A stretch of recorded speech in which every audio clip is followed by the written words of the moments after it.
¿Alguna vez te has preguntado qué secretos esconden las personas más cercanas a ti? ¿Qué pasaría si un día descubrieras que toda tu vida ha sido una elaborada mentira? Esta es la historia de María Elena Gómez, una mujer cuya búsqueda de la verdad la llevó a un destino fatal. Un crimen que sacudió a la tranquila ciudad de Buenos Aires y reveló una red de engaños, pasiones prohibidas y negocios turbios que nadie podía imaginar. Prepárate para sumergirte en un relato donde nada es lo que parece y donde cada revelación te dejará sin aliento. Todo comenzó en una noche aparentemente normal de agosto. El reloj marcaba las 11:30 cuando el silencio de un apacible barrio residencial de Buenos Aires se vio brutalmente interrumpido por el estridente sonido de las sirenas policiales. Las luces rojas y azules de los vehículos de emergencia iluminaban la fachada de una casa de 2 plantas en la calle Alberdi, número 342. Los vecinos, arrancados de su rutina nocturna, se asomaban por las ventanas con una mezcla de curiosidad y temor. Nadie podía imaginar la oscura verdad que se escondía detrás de esas paredes de ladrillo rojo. En el interior de la vivienda, el cuerpo sin vida de María Elena Gómez, una mujer de 42 años, yacía en un charco de sangre sobre el inmaculado piso de la cocina. Su cabello castaño, antes cuidadosamente peinado, ahora se extendía desordenadamente alrededor de su rostro, enmarcando unos ojos marrones abiertos que miraban fijamente al vacío, como si aún estuvieran tratando de comprender lo que había sucedido. Los investigadores llegaron a la escena del crimen minutos después de la llamada de emergencia. El equipo estaba encabezado por la experimentada detective Laura Vega, una mujer de 50 años conocida en el departamento por su aguda intuición y su dedicación inquebrantable. Con su cabello negro recogido en un moño apretado y sus ojos oscuros escudriñando cada detalle, Laura supo inmediatamente que este no era un caso común. A medida que la detective Vega comenzaba a examinar la escena, algo llamó poderosamente su atención. Junto al cuerpo de María Elena había un teléfono celular con la pantalla agrietada, como si hubiera sido arrojado con fuerza contra el suelo. Laura lo recogió con cuidado, enfundada en sus guantes de látex, y notó que la última llamada realizada había sido a un número guardado bajo el nombre de Prima Sofía. Este detalle aparentemente insignificante sería la primera pieza de un rompecabezas mucho más complejo de lo que nadie podía imaginar en ese momento. El forense, el doctor Ramírez, un hombre de 60 años con gafas de montura gruesa y un bigote canoso bien recortado, se acercó a Laura mientras terminaba su examen preliminar del cuerpo. «Detective Vega», dijo con voz grave, «la muerte ocurrió entre las 9 y las 10 de la noche. La causa parece ser un golpe contundente en la cabeza, probablemente con ese mortero de mármol que encontramos en el fregadero. Hay signos de lucha, la víctima tiene cortes defensivos en las manos y antebrazos». Laura asintió, procesando la información mientras sus ojos recorrían la cocina. Era un espacio amplio y moderno, con electrodomésticos de acero inoxidable y encimeras de granito negro. Todo parecía estar en su lugar, excepto por una silla volcada y manchas de sangre en el suelo y en la encimera cerca del fregadero. ¿Alguna señal de entrada forzada?, preguntó la detective. Uno de los oficiales que examinaba el resto de la casa respondió: «Negativo, detective. Todas las puertas y ventanas están intactas. Si alguien entró, fue porque la víctima le abrió la puerta». Esta información hizo que Laura frunciera el ceño. Un ataque tan violento en una casa sin signos de allanamiento sugería que María Elena probablemente conocía a su asesino. Pero, ¿quién querría matar a esta mujer en su propia cocina? ¿Y por qué? Los primeros interrogatorios a los vecinos revelaron que María Elena llevaba 15 años casada con Roberto Méndez, un respetado abogado de la ciudad. La pareja no tenía hijos y, según los testimonios, llevaban una vida tranquila y sin sobresaltos. Los vecinos describían a María Elena como una mujer amable y sociable, siempre dispuesta a ayudar en las actividades del barrio. Roberto, por su parte, era considerado un hombre serio y trabajador, aunque menos presente en la vida comunitaria debido a sus largas jornadas en el bufete de abogados. «Parecían la pareja perfecta», comentó una vecina entre lágrimas. «Siempre los veíamos juntos los fines de semana, paseando o trabajando en el jardín. Nunca escuchamos una discusión, ni siquiera una voz alzada. No puedo creer que algo así haya pasado». Sin embargo, la detective Vega había aprendido a lo largo de su carrera que las apariencias a menudo engañan, y que los secretos más oscuros suelen esconderse tras las fachadas más perfectas. Con esta idea en mente, Laura decidió seguir la pista del último contacto de María Elena, esa misteriosa llamada a su prima Sofía. Sofía Martínez, una mujer de 38 años con un notable parecido físico a María Elena, se presentó en la comisaría al día siguiente, visiblemente afectada. Con lágrimas en los ojos y la voz entrecortada, Sofía reveló una información que sacudiría los cimientos del caso. «María Elena me llamó esa noche. Estaba alterada, muy alterada. Me dijo que había descubierto algo terrible sobre Roberto y Carlos, mi marido. Estaba asustada, muy asustada. Me pidió que nos viéramos urgentemente, pero yo estaba en una cena de trabajo y le dije que hablaríamos al día siguiente. Si hubiera sabido, si tan solo hubiera imaginado». Esta revelación abrió una caja de Pandora. ¿Qué conexión podría haber entre Roberto Méndez y Carlos Martínez, dos hombres aparentemente sin relación más allá de ser los esposos de dos primas? ¿Qué secreto tan terrible había descubierto María Elena que la había llevado a contactar a su prima en un estado de tal agitación? La detective Vega se sumergió en una investigación exhaustiva, desentrañando una red de mentiras, engaños y dobles vidas que se extendía por años. Cada nueva pista parecía generar más preguntas que respuestas, y Laura sentía que estaba adentrándose en un laberinto de secretos del que no estaba segura de poder salir. El primer paso fue investigar a fondo a Roberto Méndez. A simple vista, su vida parecía impecable. Graduado con honores de la Universidad de Buenos Aires, Roberto había construido una carrera sólida en uno de los bufetes de abogados más prestigiosos de la ciudad. Sus colegas lo describían como un profesional dedicado y meticuloso, conocido por su habilidad para manejar casos complejos de derecho corporativo. Sin embargo, a medida que Laura profundizaba, comenzaron a surgir discrepancias. Descubrió que Roberto realizaba frecuentes viajes de negocios, a menudo con poca antelación y a destinos que no siempre parecían estar relacionados con sus casos actuales. Además, sus finanzas personales mostraban algunas anomalías. Grandes sumas de dinero entraban y salían de sus cuentas de forma irregular, sin una explicación clara de su origen o destino. Paralelamente, la investigación sobre Carlos Martínez, el marido de Sofía, arrojó resultados igualmente intrigantes. Carlos era un exitoso empresario en el sector inmobiliario, conocido por su habilidad para cerrar tratos lucrativos y por su red de contactos que se extendía por toda Latinoamérica. Al igual que Roberto, Carlos también realizaba frecuentes viajes de negocios, y sus registros financieros mostraban patrones similares de movimientos de dinero inexplicables. La detective Vega no podía evitar preguntarse, ¿estaban estos dos hombres involucrados en algún tipo de actividad ilegal? Y si era así, ¿cómo encajaba esto con el asesinato de María Elena? A medida que Laura profundizaba en la investigación, descubrió evidencias de encuentros secretos entre Roberto y Carlos. Registros de hoteles, recibos de restaurantes y registros de vuelos indicaban que los dos hombres se habían reunido en varias ocasiones en los últimos años, siempre en ciudades lejos de Buenos Aires y siempre coincidiendo con sus supuestos viajes de negocios. La presión aumentaba, y la detective sentía que estaba cerca de descubrir la verdad, pero algo crucial seguía faltando. Fue entonces cuando recibió una llamada que cambiaría el curso de la investigación. Un testigo anónimo se puso en contacto con la policía, afirmando tener información crucial sobre las actividades de Roberto y Carlos. Con el corazón acelerado, Laura se reunió con el informante en un estacionamiento abandonado en las afueras de la ciudad. El lugar era desolado, con el viento silbando entre los edificios abandonados y el olor a óxido y decadencia impregnando el aire. El informante resultó ser un hombre de mediana edad, nervioso y constantemente mirando por encima de su hombro. Se identificó como un exempleado de la firma de abogados de Roberto, despedido hace 6 meses por razones que ahora sospechaba estaban relacionadas con lo que estaba a punto de revelar. Lo que la detective Vega escuchó esa noche cambió todo. El testigo reveló la existencia de una operación de lavado de dinero a gran escala, que involucraba a varias empresas fantasma creadas por Roberto y administradas en colaboración con Carlos. La operación utilizaba las transacciones inmobiliarias de Carlos para mover grandes sumas de dinero provenientes del narcotráfico y otras actividades ilegales. Pero eso no era todo. El informante, con voz temblorosa, compartió un detalle aún más impactante. Roberto y Carlos no solo eran socios en este negocio ilegal, sino que también mantenían una relación romántica secreta desde hacía años. «Los vi juntos», susurró el informante, mirando nerviosamente a su alrededor.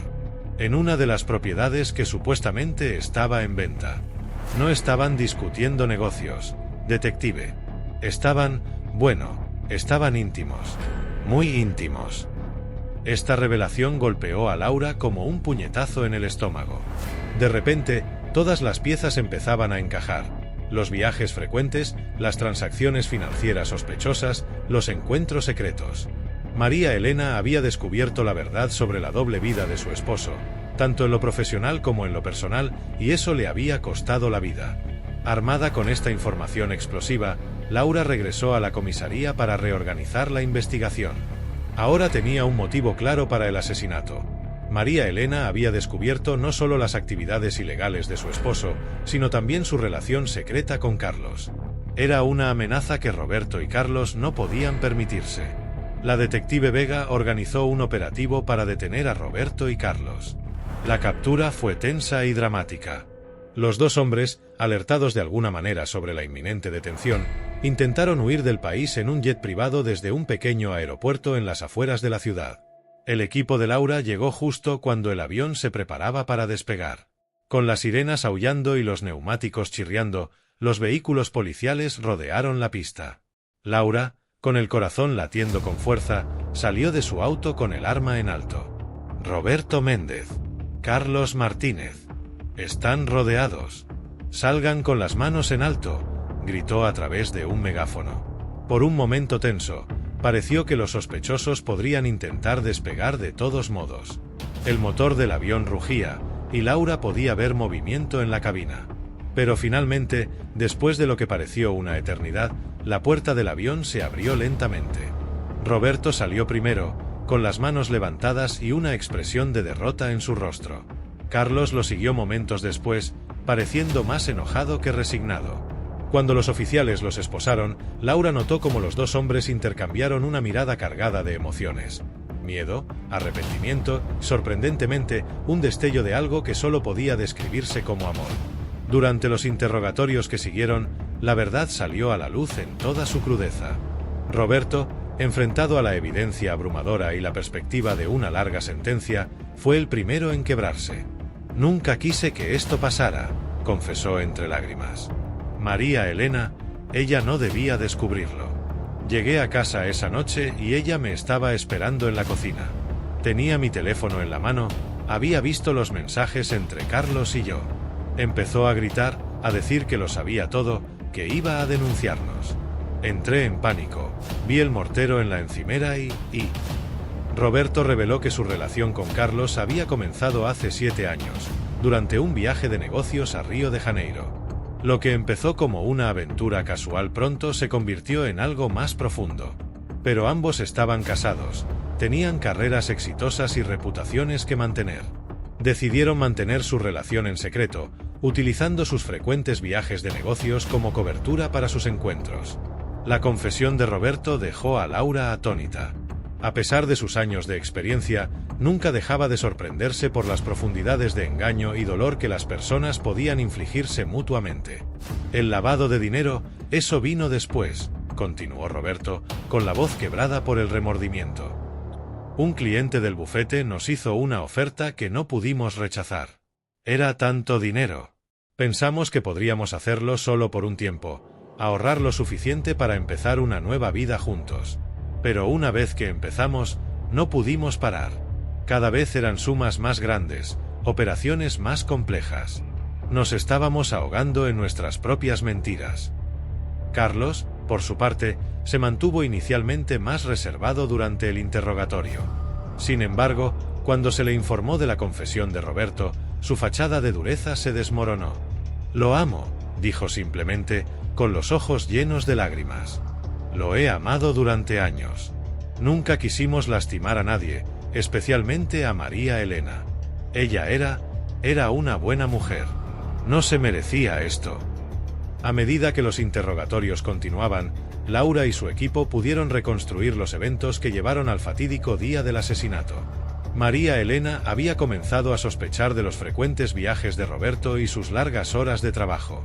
En un momento de descuido, logró acceder al teléfono de su marido y descubrió mensajes y fotos que revelaban su relación con Carlos.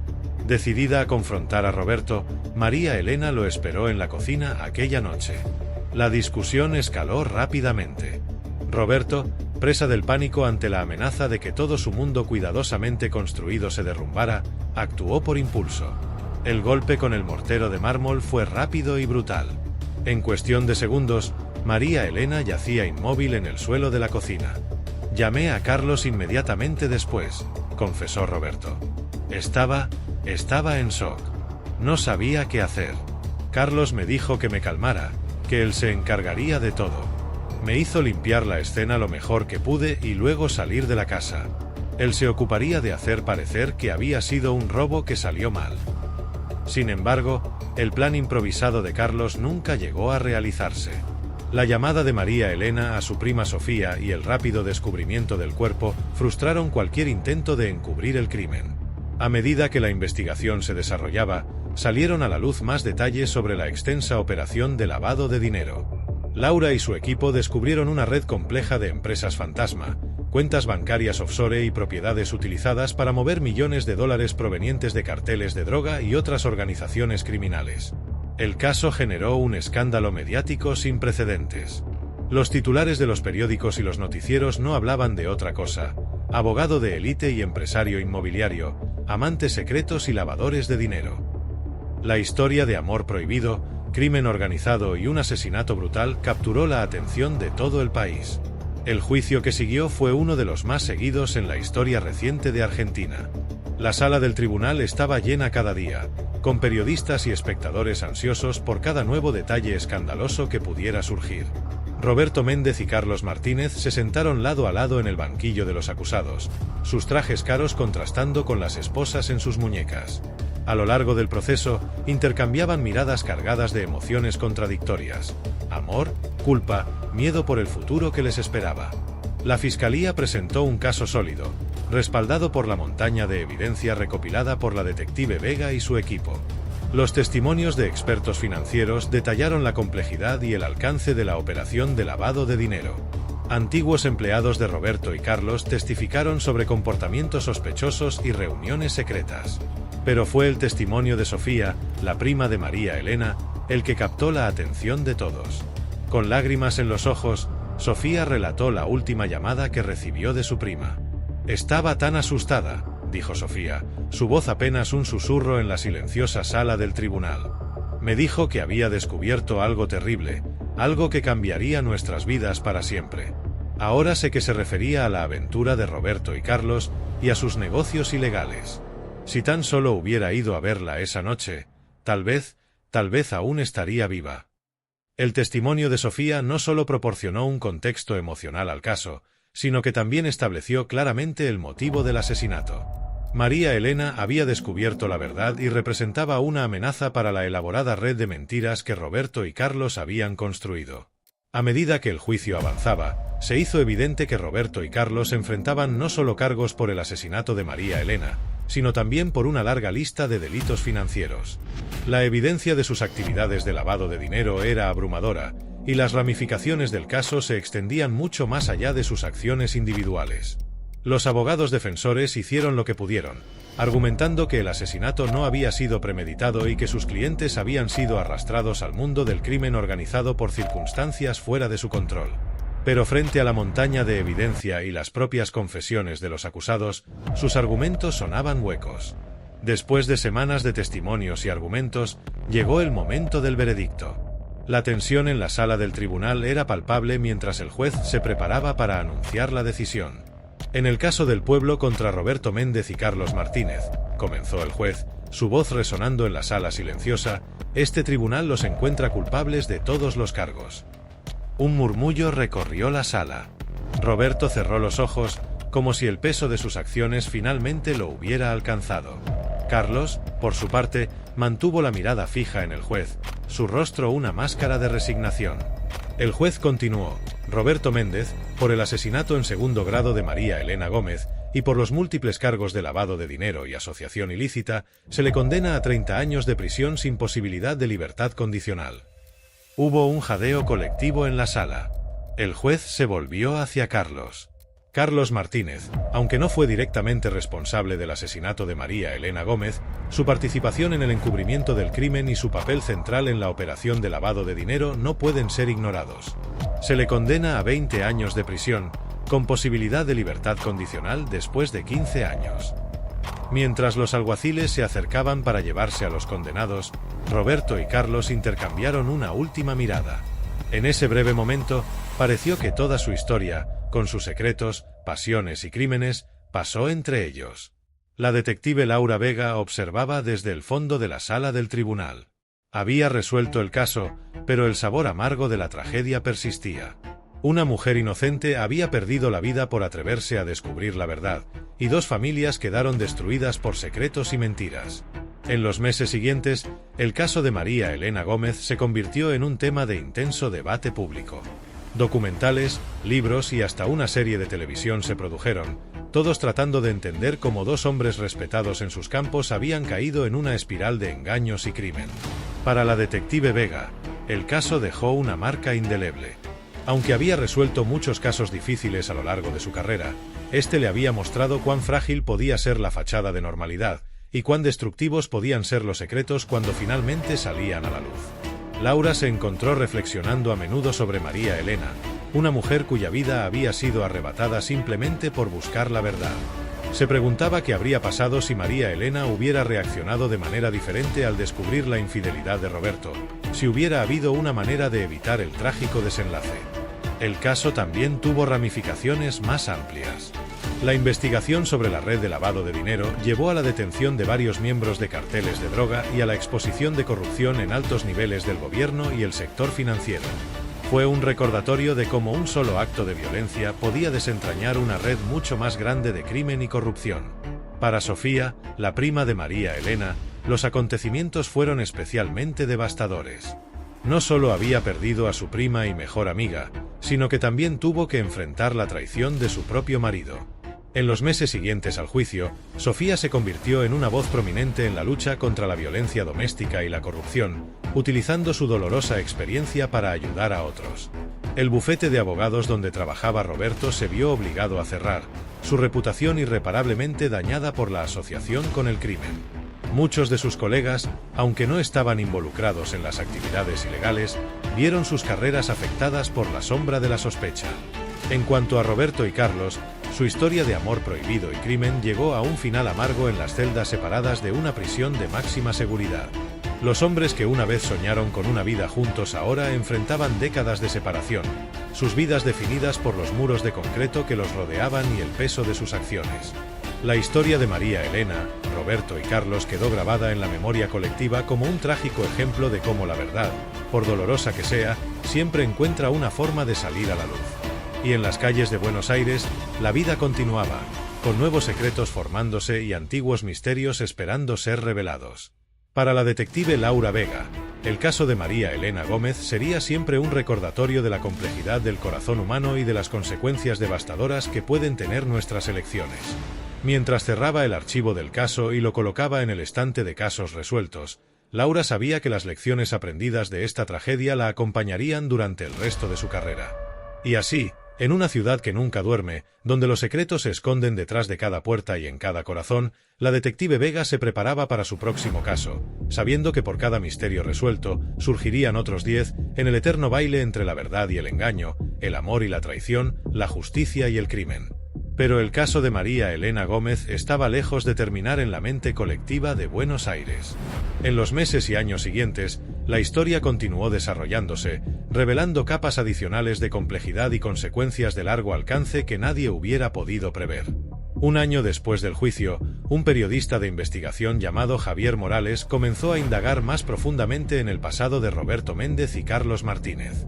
Su investigación lo llevó a descubrir conexiones inquietantes entre la operación de lavado de dinero y varios políticos de alto rango. Resultó que el alcance de la corrupción era mucho mayor de lo que inicialmente se había pensado. Morales publicó una serie de artículos explosivos que sacudieron los cimientos del gobierno. Varios senadores y un ministro se vieron obligados a renunciar ante las evidencias de su participación en el esquema de lavado de dinero. La opinión pública estaba indignada, y las calles de Buenos Aires se llenaron de manifestantes que exigían una limpieza total del sistema político. La detective Laura Vega se encontró nuevamente en el centro de la tormenta. Los artículos de Morales citaban extensamente su investigación original, y pronto se vio inundada de solicitudes de entrevistas y apariciones en programas de televisión. Laura, siempre discreta y enfocada en su trabajo, se encontró de repente convertida en una figura pública, un símbolo de integridad en un sistema plagado de corrupción. Mientras tanto, en la prisión, la vida de Roberto Méndez y Carlos Martínez tomaba rumbos divergentes. Roberto, consumido por la culpa y el remordimiento, se sumió en una profunda depresión. Pasaba sus días en silencio, apenas comiendo, apenas viviendo. Los guardias lo describían como una sombra de sí mismo, un hombre quebrado por el peso de sus acciones. Carlos, por otro lado, parecía haber encontrado un propósito en su encarcelamiento. Se unió a un programa de rehabilitación y comenzó a estudiar Derecho, con la esperanza de algún día utilizar sus conocimientos para ayudar a otros reclusos. También empezó a escribir sus memorias, un relato franco y doloroso de su vida, sus errores y las lecciones que había aprendido. La historia de Carlos llamó la atención de un director de cine independiente, quien vio en ella el potencial para una película poderosa sobre el amor, la ambición y las consecuencias de nuestras elecciones. Después de meses de negociaciones y debates éticos, se dio luz verde al proyecto. La película, titulada Sombras del Corazón, se convertiría en un éxito de taquilla y crítica, reavivando el interés público en el caso y generando nuevos debates sobre la justicia, el perdón y la redención. Sofía, la prima de María Elena, continuó su cruzada contra la violencia doméstica y la corrupción. Fundó una organización sin fines de lucro llamada Verdad y Justicia, dedicada a apoyar a las víctimas de abuso y a luchar contra la corrupción sistémica. Su trabajo la llevó a viajar por todo el país, compartiendo su historia y ayudando a otros a encontrar la fuerza para enfrentar sus propios desafíos. En uno de estos viajes, Sofía conoció a Alejandro, un abogado especializado en derechos humanos. Juntos, formaron un equipo poderoso, combinando la experiencia personal de Sofía con el conocimiento legal de Alejandro para crear cambios reales en la sociedad. Su relación, que comenzó como una asociación profesional, pronto floreció en algo más profundo. 2 años después de conocerse, se casaron en una ceremonia íntima, rodeados de amigos y familiares. Para Sofía, fue una segunda oportunidad en el amor, una prueba de que incluso después de la tragedia, la vida puede ofrecer nuevos comienzos. La detective Laura Vega, aunque inicialmente reacia a la atención pública, decidió utilizar su nueva plataforma para abogar por reformas en el sistema de justicia penal. Dio conferencias en universidades, participó en paneles de discusión y escribió artículos sobre la importancia de la integridad en la aplicación de la ley. Su experiencia en el caso Gómez se convirtió en un estudio de caso frecuentemente citado en las academias de policía y facultades de derecho de todo el país. Laura también se encontró lidiando con las consecuencias personales de su fama repentina. Los periodistas hurgaron en su pasado, descubriendo una historia familiar complicada que incluía un padre alcohólico y una infancia difícil. Estas revelaciones, aunque dolorosas, permitieron a Laura conectar de manera más profunda con las víctimas y sus familias, comprendiendo de primera mano cómo el pasado puede dar forma a nuestras acciones presentes. En el 5º aniversario del asesinato de María Elena, se organizó una vigilia en su memoria. El evento, que comenzó como una pequeña reunión de familiares y amigos, creció hasta convertirse en una manifestación masiva contra la violencia doméstica y la corrupción. Miles de personas marcharon por las calles de Buenos Aires, sosteniendo velas y carteles con el rostro de María Elena y las palabras «Nunca más». La madre de María Elena, Dolores, quien había permanecido en silencio durante años, decidió hablar por primera vez en público durante la vigilia. Con voz temblorosa pero decidida, compartió recuerdos de su hija y expresó su esperanza de que la tragedia pudiera servir como catalizador para el cambio social. «Mi María Elena era luz», dijo Dolores, sus ojos brillantes de lágrimas no derramadas. Era alegría y bondad. Su muerte dejó un vacío en nuestros corazones que nunca se llenará. Pero su memoria nos impulsa a luchar por un mundo mejor, un mundo donde ninguna otra madre tenga que enterrar a su hija por buscar la verdad. Las palabras de Dolores resonaron en toda la nación, inspirando a más personas a alzar la voz contra la injusticia y a trabajar por un cambio positivo en sus comunidades. Mientras tanto, en el mundo empresarial, las repercusiones del caso Gómez Méndez Martínez continuaban sintiéndose. Las autoridades reguladoras, bajo la presión del público y los medios, implementaron nuevas y estrictas medidas para prevenir el lavado de dinero. Las empresas se vieron obligadas a aumentar la transparencia de sus operaciones financieras y se establecieron sistemas de denuncia más robustos para proteger a los informantes. Estas medidas tuvieron un impacto significativo en el crimen organizado, que se vio privado de uno de sus principales métodos para blanquear dinero ilícito.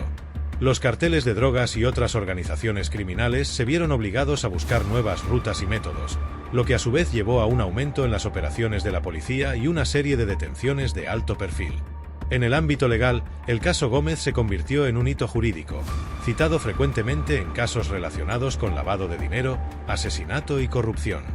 Los abogados estudiaban minuciosamente cada detalle del caso, buscando precedentes y lecciones que pudieran aplicar en sus propios litigios.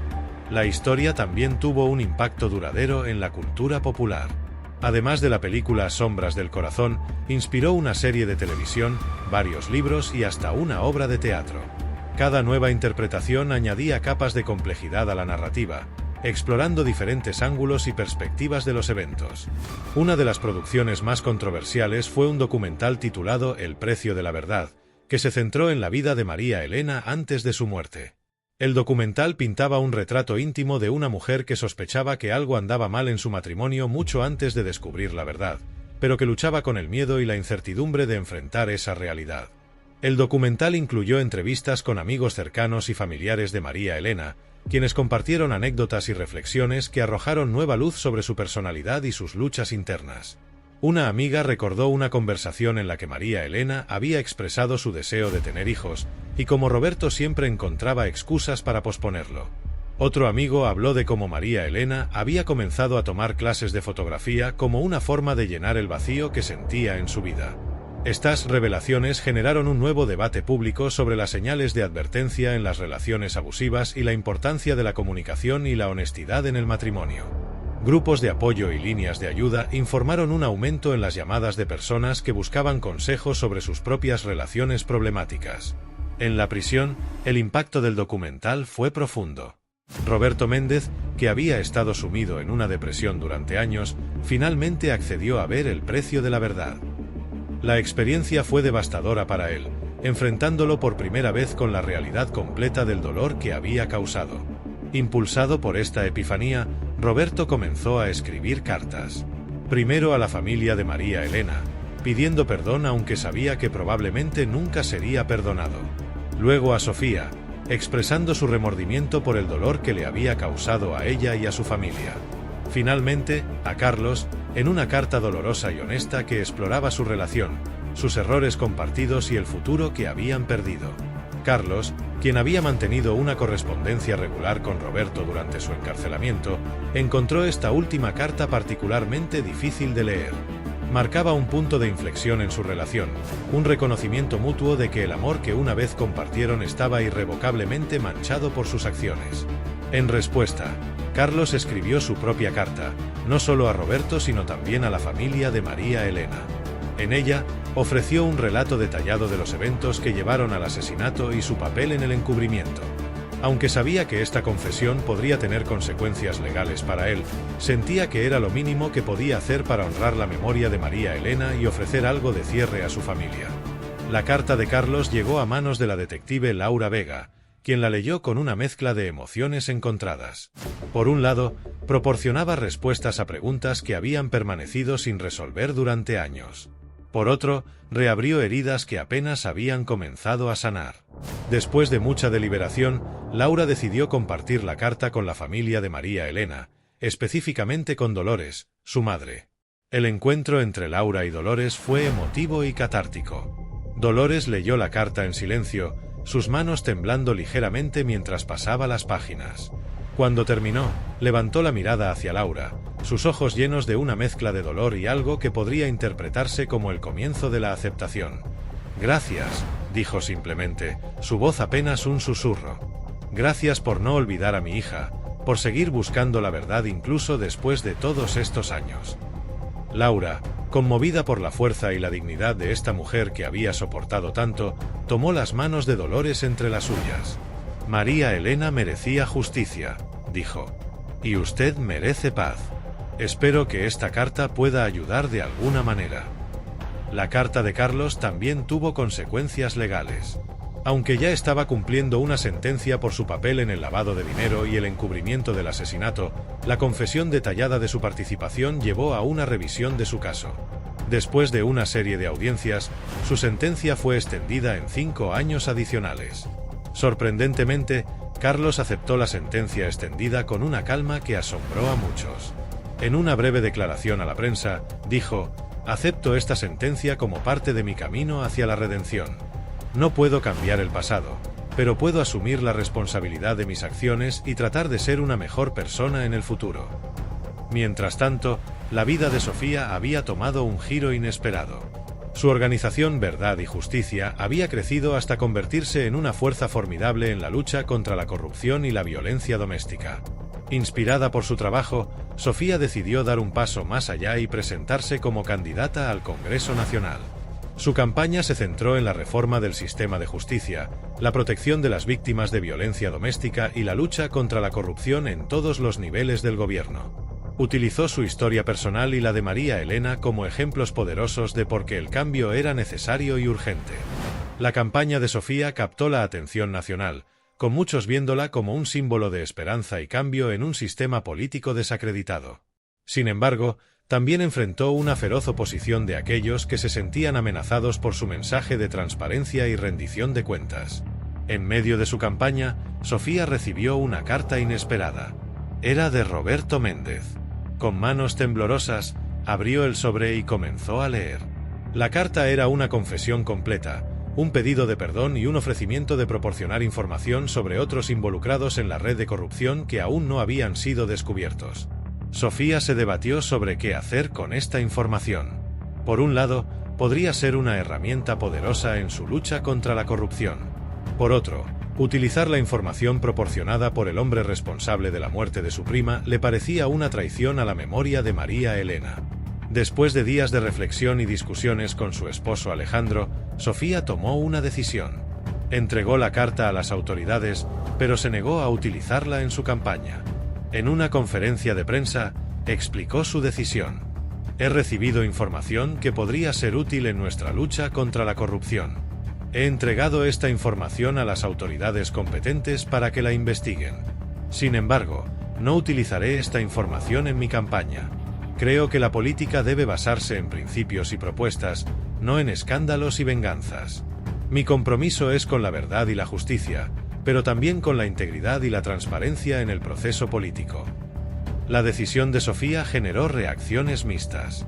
Algunos la alabaron por su integridad, mientras que otros la criticaron por no utilizar todas las herramientas a su disposición para luchar contra la corrupción.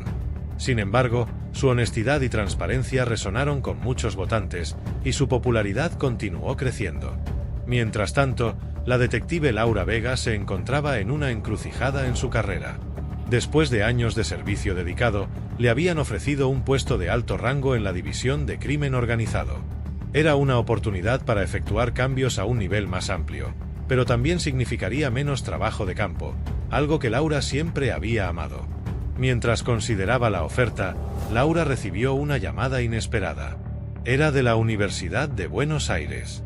Querían que diera una serie de conferencias sobre ética en la aplicación de la ley y técnicas de investigación avanzadas. La idea de compartir sus conocimientos y experiencias con la próxima generación de oficiales de policía la intrigaba. Después de mucha reflexión, Laura tomó una decisión audaz. Aceptó el puesto en la división de crimen organizado, pero con una condición: que le permitieran dedicar parte de su tiempo a la enseñanza y la tutoría. Su propuesta fue aceptada, y pronto Laura se encontró dividiendo su tiempo entre la oficina, las aulas universitarias y ocasionales visitas al campo para casos particularmente complejos. Su primer día como profesora fue surreal. Parada frente a un aula llena de jóvenes aspirantes a detectives, Laura se dio cuenta de que tenía la oportunidad de moldear el futuro de la aplicación de la ley. Comenzó su clase con una pregunta simple pero profunda. ¿Qué significa realmente la justicia? ¿Es simplemente castigar a los culpables, ¿O hay algo más? La discusión que siguió fue apasionada y reveladora. Laura se encontró impresionada por la perspicacia y el idealismo de sus estudiantes. Les habló sobre el caso Gómez, utilizándolo como un estudio de caso para explorar los complejos dilemas éticos y prácticos que a menudo surgen en las investigaciones del mundo real. A medida que pasaban los meses, Laura se dio cuenta de que su trabajo en la enseñanza era tan gratificante como su trabajo en el campo. Estaba formando una nueva generación de detectives que no solo tenían habilidades técnicas, sino también un fuerte sentido de la ética y la justicia. Mientras tanto, la campaña de Sofía para el Congreso Nacional llegaba a su clímax. La noche de las elecciones, toda la nación estaba pendiente de los resultados. Sofía y su equipo se reunieron en su cuartel general de campaña, observando ansiosamente cómo los números iban llegando. A medida que avanzaba la noche, se hizo evidente que la carrera sería reñida. El oponente de Sofía, un político veterano con conexiones poderosas, estaba poniendo una pelea feroz. Sin embargo, a medida que llegaban los resultados de los distritos más pobres de la ciudad, la balanza comenzó a inclinarse a favor de Sofía. Finalmente, a las 2 de la mañana, se anunció el resultado final. Sofía había ganado por un margen estrecho pero decisivo. La sala estalló en vítores y aplausos. Alejandro abrazó a su esposa, lágrimas de alegría corriendo por sus mejillas. Sofía se dirigió al podio para dar su discurso de victoria. Miró a la multitud de seguidores jubilosos, por un momento se le cortó la respiración. En primera fila, vio a Dolores, la madre de María Elena, sonriendo a través de las lágrimas. «Esta victoria no es mía», comenzó Sofía, su voz temblando ligeramente de emoción. «Es nuestra. Es de todos aquellos que se han atrevido a soñar con un país mejor, más justo, más transparente. Es de aquellos que han sufrido en silencio, pero que ahora encuentran su voz. Y es, sobre todo, para aquellos que ya no están con nosotros, pero cuya memoria nos impulsa a seguir luchando». Hizo una pausa, sus ojos encontrándose con los de Dolores. «María Elena, mi querida prima, esto es para ti. Tu búsqueda de la verdad no fue en vano. Tu sacrificio no será olvidado. Prometo que cada día que esté en el Congreso, trabajaré para construir el tipo de país por el que diste tu vida». El discurso de Sofía fue transmitido en vivo por Televisión Nacional. En celdas de prisión separadas, Roberto Méndez y Carlos Martínez lo vieron, cada uno sumido en sus propios pensamientos y remordimientos. Roberto, con lágrimas corriendo por su rostro, apagó el televisor y se sentó en su catre, la cabeza entre las manos. Por primera vez en años, sintió algo parecido a la esperanza. Quizás, pensó, el sacrificio de María Elena podría llevar a un cambio real. Quizás su terrible error podría, de alguna manera, conducir a algo positivo. Carlos, por su parte, vio el discurso completo, absorto. Cuando terminó, sacó un cuaderno gastado de debajo de su colchón. Era el diario que había estado manteniendo desde que comenzó su sentencia. Abrió una página en blanco y comenzó a escribir. «Hoy, vi el resultado de nuestras acciones. No solo el dolor y la destrucción que causamos, sino también la fuerza y la determinación que hemos inspirado en otros. Sofía Martínez, la prima de María Elena, acaba de ser elegida para el Congreso Nacional. Su plataforma se basa en la lucha contra la corrupción y la violencia que nosotros personificamos. Es extraño pensar que nuestros crímenes han llevado a esto. No es una justificación, ni siquiera un consuelo real, pero tal vez algo bueno pueda salir de tanta oscuridad». En los días y semanas siguientes a la elección, Sofía se sumergió en su nuevo papel como congresista. Se enfrentó a una curva de aprendizaje empinada, navegando por los complejos procedimientos legislativos y las dinámicas de poder en el Congreso. Sin embargo, su pasión y determinación la mantuvieron enfocada. Uno de sus primeros actos fue presentar un proyecto de ley para fortalecer las protecciones para las víctimas de violencia doméstica y aumentar las penas para los abusadores. El proyecto, que ella nombró Ley María Elena en honor a su prima, proponía la creación de un sistema de alerta temprana para identificar y prevenir casos de abuso antes de que escalaran a la violencia. La presentación del proyecto generó un intenso debate en el Congreso y en la sociedad en general. Sofía se encontró luchando contra arraigados prejuicios y actitudes que minimizaban la gravedad de la violencia doméstica. Sin embargo, también encontró aliados inesperados. incluyendo a varios colegas que habían sido testigos o víctimas de abuso en sus propias vidas. Mientras Sofía luchaba en el frente legislativo, la detective Laura Vega continuaba su trabajo en la División de Crimen Organizado y en las aulas universitarias. Su experiencia en el caso Gómez la había convertido en una experta muy solicitada en casos de lavado de dinero y corrupción. Un día, mientras revisaba algunos casos fríos, Laura se topó con un patrón que le resultaba familiar. Era similar al método utilizado por Roberto y Carlos para mover dinero a través de empresas fantasma. Intrigada, comenzó a investigar más a fondo. Lo que descubrió la dejó atónita. El patrón se repetía en varios casos aparentemente no relacionados, sugiriendo la existencia de una red de lavado de dinero aún más grande y sofisticada que la que habían desmantelado años atrás. Laura llevó sus hallazgos a su superior, quien autorizó una investigación a gran escala.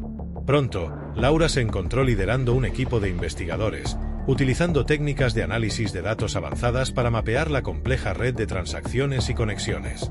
A medida que la investigación avanzaba, Laura se dio cuenta de que necesitaría ayuda adicional. Recordó la oferta de Roberto Méndez de proporcionar información sobre otros involucrados en la red de corrupción. Aunque era reacia a confiar en él, sabía que su conocimiento interno podría ser invaluable. Después de obtener las autorizaciones necesarias, Laura visitó a Roberto en prisión. El hombre que la recibió era apenas una sombra del abogado elegante y confiado que había conocido años atrás. Roberto parecía haber envejecido décadas, su rostro marcado por líneas de arrepentimiento y remordimiento. «Detective Vega», dijo Roberto, su voz ronca por el desuso. «He estado esperando esta visita». Laura fue directa al grano. «Señor Méndez, hemos descubierto evidencia de una red de lavado de dinero que parece estar conectada con la operación que usted y el señor Martínez dirigían. Necesito cualquier información que pueda proporcionar». Roberto asintió lentamente. «He tenido mucho tiempo para pensar, detective. Sobre mis errores, sobre el daño que he causado. No puedo deshacer lo que hice, pero quizás pueda ayudar a prevenir que otros sigan el mismo camino». Durante las siguientes horas, Roberto compartió detalles intrincados sobre la red de contactos y métodos que habían utilizado para mover dinero ilegal. Nombró a individuos clave, algunos de los cuales eran figuras prominentes en el mundo de los negocios y la política. La información proporcionada por Roberto resultó ser crucial. En los meses siguientes, Laura y su equipo lograron desmantelar una red de lavado de dinero que se extendía por varios países de América Latina. Las detenciones y acusaciones que siguieron sacudieron el mundo financiero y político de la región. Mientras tanto, en el Congreso, Sofía enfrentaba su propia batalla. La ley María Elena había ganado apoyo, pero también había generado una feroz oposición de aquellos que temían que pudiera ser utilizada para presentar acusaciones falsas o interferir en asuntos familiares privados. El debate final sobre el proyecto de ley fue intenso y emotivo. Sofía, parada en el podio del Congreso, dio el discurso más importante de su carrera. «Honorables colegas, hoy no estamos simplemente votando sobre un proyecto de ley. Estamos votando sobre el tipo de sociedad que queremos ser. Una sociedad donde las mujeres vivan con miedo en sus propios hogares, o una donde cada persona pueda sentirse segura y valorada. Estamos votando sobre si queremos ser cómplices silenciosos de la violencia, o si nos atrevemos a alzar la voz y decir, ¡basta!». Sofía hizo una pausa, sus ojos recorriendo la cámara. Vio caras escépticas, caras compasivas, caras indecisas. Tomó un respiro profundo y continuó. «Sé que algunos de ustedes tienen preocupaciones sobre esta ley. Las he escuchado, las he considerado cuidadosamente. Pero les pido que consideren esto. ¿Cuántas mujeres más deben morir antes de que actuemos? ¿Cuántas María Elanes más debemos perder antes de que digamos que es suficiente?». Su voz se quebró ligeramente al mencionar el nombre de su prima, pero se mantuvo firme. «Esta ley no es perfecta. Ninguna ley lo es. Pero es un paso en la dirección correcta. Es una declaración de que valoramos la vida y la dignidad de cada persona en nuestra nación. Es una promesa a nuestras madres, hermanas, hijas y amigas de que no las abandonaremos cuando más nos necesiten». El discurso de Sofía fue recibido con un silencio momentáneo, seguido de un estallido de aplausos. Cuando se realizó la votación, la ley María Elena fue aprobada por un margen estrecho pero decisivo. Esa noche, mientras Sofía celebraba la victoria con su equipo y su familia, recibió una llamada inesperada. Era la detective Laura Vega. «Felicitaciones, congresista», dijo Laura. Su prima estaría orgullosa. Sofía sintió un nudo en la garganta. Gracias, detective. Pero siento que apenas hemos arañado la superficie. Sobre eso, dijo Laura, tengo algunas noticias que podrían interesarle. ¿Tiene tiempo para una reunión mañana? Al día siguiente, Laura le contó a Sofía sobre la red de lavado de dinero que habían descubierto y desmantelado. Le explicó cómo la información proporcionada por Roberto había sido crucial para la operación. Sofía escuchó con una mezcla de asombro y tristeza. Parece que los ecos del caso de María Elena siguen resonando, dijo finalmente. Laura asintió. Así es. Y creo que continuarán haciéndolo por mucho tiempo. Pero cada vez que desmantelamos una de estas redes, cada vez que aprobamos una ley como la suya, estamos honrando su memoria. Estamos asegurándonos de que su muerte no fue en vano. Sofía miró por la ventana de su oficina, hacia la ciudad que se extendía más allá. Una ciudad que, a pesar de todo, seguía luchando, seguía esperando, seguía creyendo en la posibilidad de un futuro mejor. Tiene razón, detective, dijo Sofía, volviéndose hacia Laura con una sonrisa determinada. Y aún nos queda mucho trabajo por hacer. Mientras tanto, en una celda de prisión, Carlos Martínez cerraba la última página de su manuscrito. Había pasado los últimos años escribiendo su historia, la historia de su relación con Roberto, el asesinato de María Elena y las consecuencias que siguieron. Era un relato dolorosamente honesto de amor, ambición, traición y redención. Tituló el manuscrito El precio de nuestros secretos y lo envió a una editorial. Para su sorpresa, el libro fue aceptado para su publicación. Cuando El precio de nuestros secretos salió a la venta, generó una tormenta de controversia. Algunos lo vieron como un intento cínico de capitalizar una tragedia, mientras que otros lo alabaron como un poderoso testimonio sobre las consecuencias del engaño y la corrupción. Dolores, la madre de María Elena, inicialmente se negó a leer el libro. Pero una noche, incapaz de dormir, tomó el ejemplar que le habían enviado y comenzó a leer. Leyó toda la noche, las páginas borrosas por sus lágrimas. Al amanecer, Dolores tomó una decisión que sorprendería a muchos. Pidió visitar a Carlos en la prisión. Quería enfrentar al hombre que había sido cómplice en la muerte de su hija, pero también quería entender cómo el amor podía torcerse tanto, cómo las decisiones equivocadas podían llevar a consecuencias tan devastadoras. La visita fue tensa y emocionalmente cargada. Carlos, visiblemente nervioso, apenas podía mirar a Dolores a los ojos. Pero ella, con una fuerza que sorprendió incluso a sí misma, habló con calma y dignidad. «He leído tu libro, Carlos», comenzó. «Cada palabra. Y aunque nunca podré perdonar lo que le pasó a mi María Elena, creo que ahora entiendo un poco mejor. El amor puede ser una fuerza hermosa, pero también peligrosa cuando se mezcla con la ambición y el miedo». Carlos, con lágrimas en los ojos, asintió. «Señora Gómez, no hay palabras que puedan expresar cuánto lo siento. Cada día vivo con el peso de lo que hicimos, de la vida que arrebatamos. Su hija merecía mucho más». Dolores lo miró fijamente. Sí, lo merecía. Y ahora, lo único que podemos hacer es asegurarnos de que su muerte no sea en vano. Tu libro puede que ayude a otros a evitar los mismos errores. Tal vez ese sea tu camino hacia la redención. Cuando Dolores se fue, Carlos se quedó sentado en silencio por un largo tiempo, reflexionando sobre sus palabras. Esa noche, escribió una carta a Roberto, compartiendo los detalles de la visita y sus pensamientos sobre la redención y el perdón. Roberto, al recibir la carta, se sintió abrumado por una mezcla de emociones. La visita de Dolores a Carlos y sus palabras sobre la redención lo sacudieron profundamente. Decidió que era hora de hacer algo más que simplemente cumplir su sentencia. Quería contribuir de alguna manera significativa a la sociedad, incluso desde detrás de las rejas.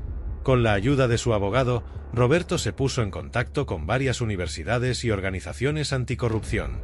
Ofreció dar charlas virtuales y webinarios sobre los peligros del lavado de dinero y la corrupción corporativa, utilizando su propia historia como una advertencia y una lección. Inicialmente, La propuesta fue recibida con escepticismo y resistencia. Muchos veían a Roberto como un criminal que no merecía una plataforma. Sin embargo, con el tiempo, y gracias en parte al impacto del libro de Carlos, algunas instituciones comenzaron a mostrar interés. La primera charla de Roberto fue para un grupo de estudiantes de Derecho de la Universidad de Buenos Aires. Fue una experiencia surreal para él, enfrentarse a jóvenes que estaban en la misma posición en la que él había estado décadas atrás, llenos de ambición y sueños. «Mírenme bien», comenzó Roberto, su rostro proyectado en una pantalla grande en el auditorio de la universidad. «Yo estuve sentado donde ustedes están ahora. Tenía sueños, ambiciones, creía que podía conquistar el mundo. Y en cierto modo, lo hice. Me convertí en uno de los abogados más exitosos de este país. Pero el precio que pagué, el precio que hice pagar a otros, fue demasiado alto». A medida que Roberto compartía su historia, los estudiantes escuchaban en silencio, algunos tomando notas frenéticamente, otros simplemente absorbiendo cada palabra. El dinero, el poder, el éxito, todo eso puede ser intoxicante, continuó. Pero nunca, jamás, dejen que eso nuble su juicio ético. Porque al final del día, cuando estén solos con sus pensamientos, es su integridad lo que les dará paz, no su cuenta bancaria. La charla de Roberto tuvo un impacto profundo en los estudiantes. Muchos se acercaron después con preguntas, buscando entender cómo alguien podía caer tan bajo y qué se podía hacer para prevenir tales situaciones en el futuro. Noticias sobre la charla de Roberto se extendieron rápidamente en los círculos académicos y legales. Pronto, otras universidades y organizaciones comenzaron a solicitar sus servicios. Roberto se encontró ocupando sus días preparando charlas, respondiendo preguntas de estudiantes y profesionales y reflexionando profundamente sobre su vida y sus errores. Mientras tanto, la detective Laura Vega continuaba su lucha contra el crimen organizado y la corrupción. El caso Gómez Méndez Martínez se había convertido en un punto de referencia en su carrera, un recordatorio constante de la complejidad de la naturaleza humana y la importancia de la integridad en la aplicación de la ley. Un día, mientras preparaba una clase para sus estudiantes en la Academia de Policía, Laura recibió una llamada inesperada. Era de un colega en la Interpol. Habían descubierto conexiones entre la red de lavado de dinero que Laura había ayudado a desmantelar y una operación de tráfico de personas que se extendía por toda América Latina. Laura se dio cuenta de que estaba frente a la oportunidad de su vida. Este caso podría ser aún más grande y significativo que el de Gómez Méndez Martínez. Pero también sabía que sería peligroso y que requeriría todos sus recursos y habilidades. Después de una larga conversación con su superior, Laura obtuvo permiso para liderar un equipo conjunto entre la policía argentina y la Interpol. El operativo sería complejo y de alto riesgo, pero si tenían éxito, podrían salvar innumerables vidas y asestar un golpe devastador al crimen organizado en la región. Mientras Laura se sumergía en esta nueva investigación, Sofía continuaba su trabajo en el Congreso. La ley María Elena había sido solo el comienzo. Ahora estaba trabajando en una serie de proyectos de ley destinados a combatir la corrupción, fortalecer la transparencia en el gobierno y proteger a los más vulnerables de la sociedad. Un día, mientras Sofía estaba en su oficina revisando algunos documentos, recibió una visita inesperada. Era Dolores, la madre de María Elena. «Sofía, querida», dijo Dolores, abrazando a su sobrina. «He estado siguiendo tu trabajo. María Elena estaría tan orgullosa de ti». Sofía sintió que se le formaba un nudo en la garganta. «Gracias, tía. Todo lo que hago, lo hago pensando en ella». Dolores asintió, sus ojos brillando con una mezcla de tristeza y determinación. «Lo sé. Y es por eso que estoy aquí. Quiero ayudar. Quiero que la voz de María Elena, mi voz, la voz de todas las víctimas, sea escuchada». Sofía miró a su tía con sorpresa y admiración. «¿Qué tienes en mente?» «Quiero testificar», dijo Dolores con firmeza. «En el Congreso, en la televisión, donde sea necesario. Quiero contar nuestra historia, la historia de María Elena. Quiero que la gente entienda el costo real de la violencia y la corrupción». Sofía sintió una oleada de emoción. El testimonio de Dolores podría ser increíblemente poderoso, un recordatorio visceral de las consecuencias humanas de los crímenes que estaban combatiendo. «Tía», dijo Sofía, tomando las manos de Dolores, «tu voz podría marcar una gran diferencia. ¿Pero estás segura? Sarah difficile, emotionalmente agitator. Dolores sonrió tristemente. Querida, he vivido con este dolor durante años. Si compartirlo puede ayudar a prevenir que otras familias pasen por lo mismo, entonces vale la pena. En las semanas siguientes, Sofía trabajó incansablemente para organizar una audiencia especial en el Congreso. Sería una sesión dedicada a escuchar testimonios de víctimas de violencia doméstica y corrupción, con Dolores como la oradora principal. El día de la audiencia llegó. El Congreso estaba lleno, con legisladores, periodistas y miembros del público ansiosos por escuchar los testimonios. Cuando llegó el turno de Dolores, un silencio expectante cayó sobre la sala. Dolores se acercó al micrófono, su figura pequeña pero erguida con dignidad. Comenzó a hablar, su voz inicialmente temblorosa pero ganando fuerza con cada palabra. Mi nombre es Dolores Gómez. Soy la madre de María Elena Gómez, una mujer que perdió la vida por buscar la verdad. Hoy estoy aquí para contarles su historia, nuestra historia. A medida que Dolores hablaba, describiendo la vida de María Elena, su matrimonio con Roberto y los eventos que llevaron a su trágica muerte, no había un solo ojo seco en la sala. Habló del dolor de perder a una hija, del vacío que deja la violencia y de la importancia de luchar contra la corrupción y el abuso en todas sus formas. María Elena ya no tiene voz, concluyó Dolores, su voz quebrada por la emoción pero llena de determinación. Pero yo sí.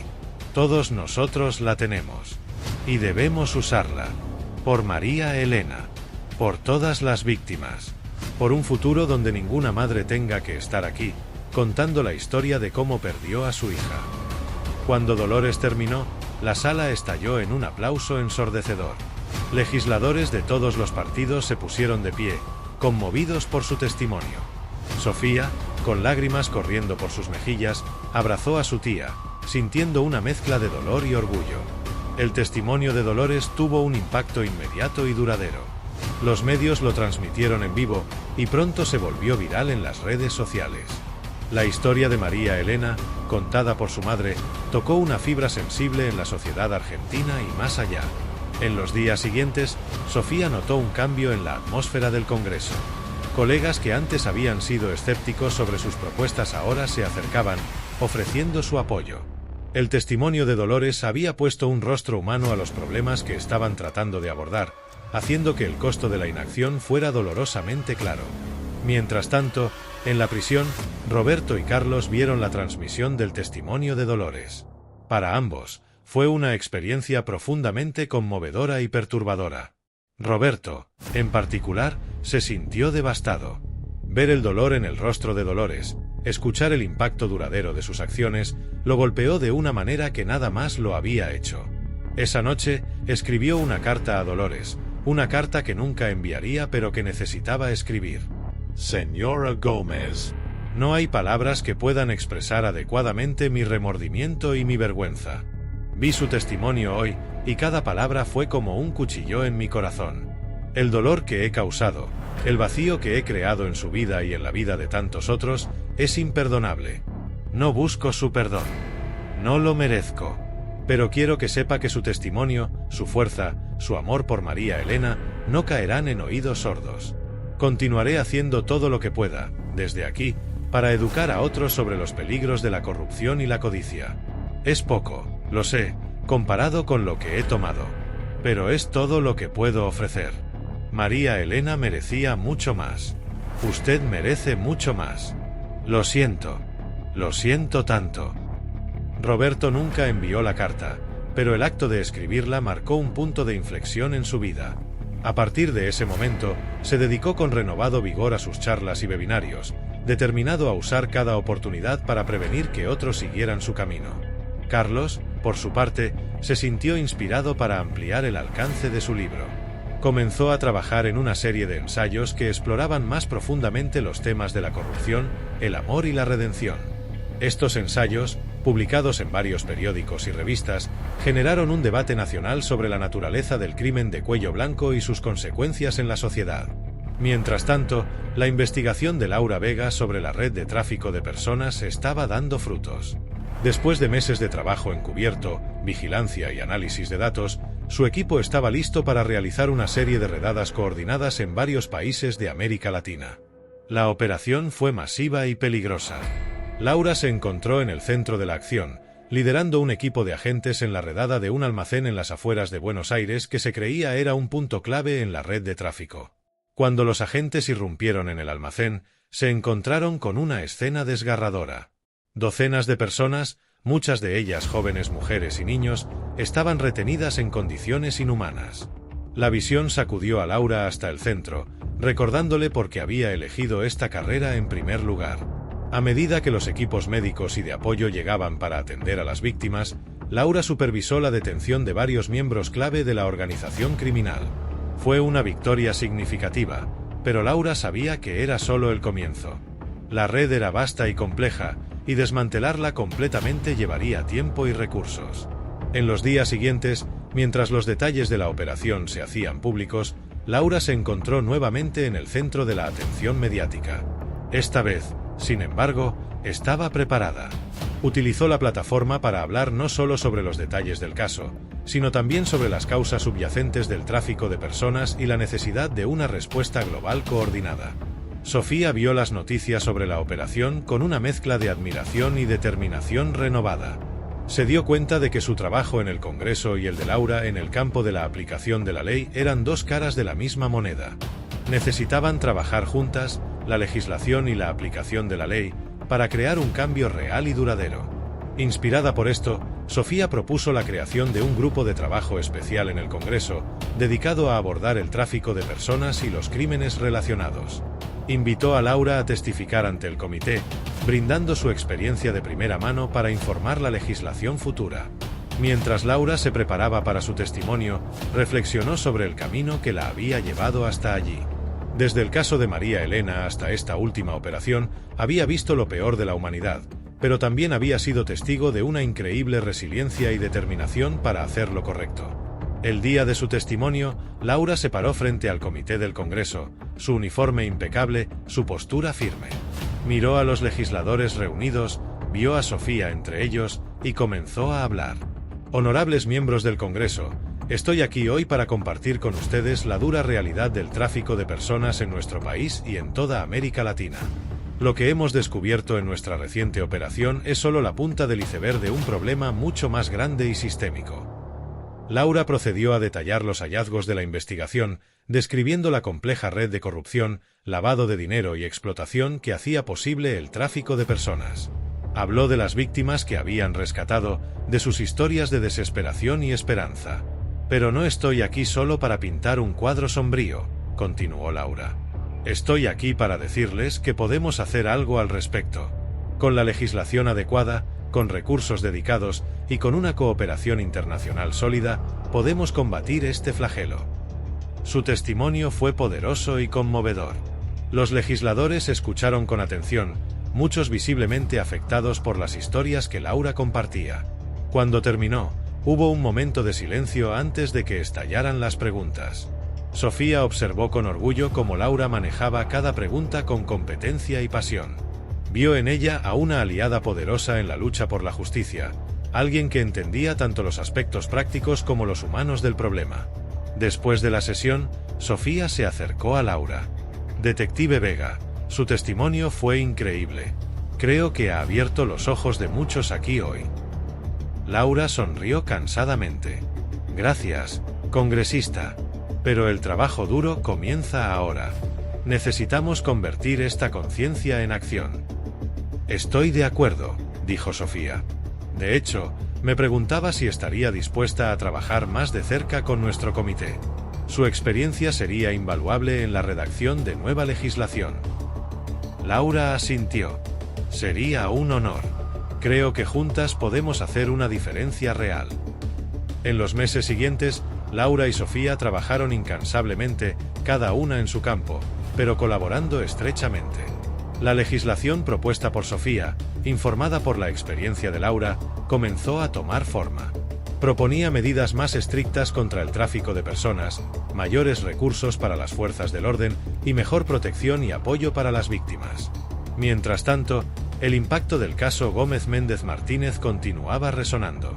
El libro de Carlos y los webinarios de Roberto habían generado un debate nacional sobre la ética en los negocios y la profesión legal. Varias universidades habían comenzado a incorporar estudios de caso basados en su historia en sus programas de ética. Un día, mientras revisaba su correo en la prisión, Roberto recibió una carta inesperada. Era de Dolores Gómez. Con manos temblorosas, abrió el sobre y comenzó a leer. Señor Méndez, he visto sus charlas, he leído sobre su trabajo educando a otros sobre los peligros de la corrupción. No puedo decir que lo perdono. El dolor de perder a mi María Elena nunca desaparecerá. Pero quiero que sepa que veo sus esfuerzos. Veo que está tratando de hacer algo bueno con el tiempo que le queda. No busco una relación con usted. Pero quería que supiera que sus acciones no pasan desapercibidas. Siga educando. Siga advirtiendo a otros. Tal vez así, algo bueno pueda salir de toda esta tragedia. Dolores Gómez. Roberto leyó la carta una y otra vez, las lágrimas corriendo por su rostro. No era perdón, pero era algo. Era la confirmación de que sus esfuerzos no eran en vano, que tal vez, de alguna manera, podía contribuir a un cambio positivo. Mientras tanto, en el mundo exterior, los esfuerzos combinados de Sofía y Laura estaban dando frutos. La nueva legislación contra el tráfico de personas fue aprobada con un amplio apoyo bipartidista. Las fuerzas del orden recibieron más recursos y capacitación, y se establecieron nuevos programas de apoyo para las víctimas. Un año después de la operación que desmanteló la red de tráfico, Laura recibió una invitación inesperada. Era de una de las jóvenes que habían rescatado, una chica llamada Camila. Había completado un programa de rehabilitación y quería agradecer personalmente a Laura. El encuentro fue emotivo.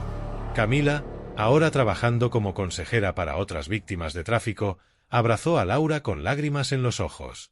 «Usted no solo salvó mi vida», dijo. «Me dio la oportunidad de ayudar a otros. Gracias». Laura, conmovida, respondió: «Tú eres la verdadera heroína, Camila. Tu fuerza, tu resiliencia, son una inspiración». Ese mismo día, Sofía recibió noticias emocionantes. Su trabajo en el Congreso había llamado la atención internacional, y había sido invitada a hablar en una conferencia de la ONU sobre derechos humanos y tráfico de personas. Mientras se preparaba para su viaje a Nueva York, Sofía reflexionó sobre el camino que la había llevado hasta allí. Desde la trágica muerte de su prima hasta este momento, había sido un viaje lleno de dolor, pero también de propósito y esperanza. La noche antes de su partida, Sofía visitó la tumba de María Elena. Colocó un ramo de flores y se sentó un momento en silencio. «Lo hicimos, prima», susurró. «Tu muerte no fue en vano. Estamos haciendo cambios reales. Espero que estés orgullosa». Mientras tanto, en sus respectivas celdas de prisión, Roberto y Carlos continuaban su trabajo. Roberto daba charlas regulares a estudiantes y profesionales, advirtiendo sobre los peligros de la corrupción y la importancia de la integridad. Carlos había comenzado a escribir una nueva novela, una historia de redención inspirada en sus experiencias. Y en las calles de Buenos Aires, la detective Laura Vega continuaba su lucha contra el crimen y la corrupción. Cada vez que resolvía un caso, cada vez que ayudaba a una víctima, recordaba a María Elena y a todas las otras víctimas cuyas historias la habían llevado a este punto. La historia de María Elena Gómez, que había comenzado como una tragedia personal, se había convertido en un catalizador para el cambio. Había inspirado a personas como Sofía, Laura, e incluso a Roberto y Carlos, a luchar por un mundo mejor, más justo y más compasivo. Y aunque los desafíos seguían siendo grandes, y el camino por delante largo y difícil, había una sensación de esperanza en el aire. Una sensación de que, tal vez, de las cenizas de la tragedia, podía surgir un futuro mejor. En una tarde soleada de Buenos Aires, mientras Sofía abordaba su vuelo a Nueva York, Laura iniciaba una nueva investigación, Roberto daba otra charla desde la prisión, y Carlos escribía otro capítulo de su novela, La memoria de María Elena Gómez vivía. No solo como un recuerdo de lo que se había perdido, sino como una inspiración para lo que se podía lograr. Y así, la historia continuaba. Una historia de dolor y esperanza, de caída y redención, de justicia y compasión. Una historia que recordaba a todos que incluso en los momentos más oscuros, siempre hay una luz que nos guía hacia adelante. Una luz que nos recuerda que nuestras acciones importan, que podemos marcar la diferencia y que el cambio, aunque difícil, siempre es posible. Fin.